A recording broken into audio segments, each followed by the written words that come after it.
আজকে আমরা 7.1-এর 2 নম্বর অঙ্কটি করব। দেখো অঙ্কে দেওয়া আছে আমরা এক্সগুলোকে এক পাশে রাখবো, 5x এই সাইডে 2 সাথে আছে প্লাস, সমান এই সাইডে নিয়ে আসলে হবে মাইনাস, তাহলে -2x ইকুয়াল এখানে 3 আছে 3,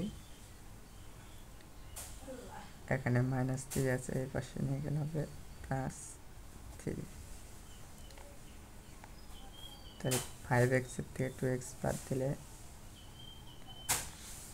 3x ইকুয়াল 3 মানে 3 আর 3 হয় 6, বা x ইকুয়াল টু 6/3। অতএব x ইকুয়াল 3 দিয়ে কাটলে এখানে হয় 2, এখানে 1, নিচে 1 লেখাও যায় না লেখাও তাই। অতএব x ইকুয়াল টু 2। 3 নম্বর অঙ্ক দেখো, একই দেওয়া আছে 3y plus 1 equal 7y minus 1, বা আমরা এখন ওয়াইগুলো এক পাশে রাখবো, 3y এর সামনে প্লাস আছে, এই পাশে আসলে -7y ইকুয়াল এখানে -1 আছে, এই পাশে মাইনাস প্লাস 1 আছে, এই পাশে নিয়ে গেলে -1।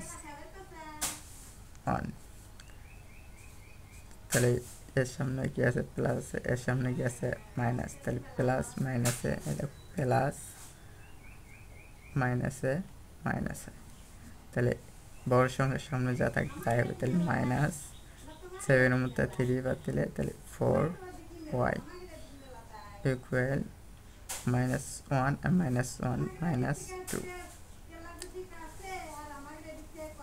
বা y ইকুয়াল টু -2 to -4। অতএব y ইকুয়াল টু 2 দ্বারা যদি কাটা যায় তাহলে 1, এখানে হচ্ছে 2, মাইনাসে মাইনাসে কাটা গেল, তাহলে 1/2।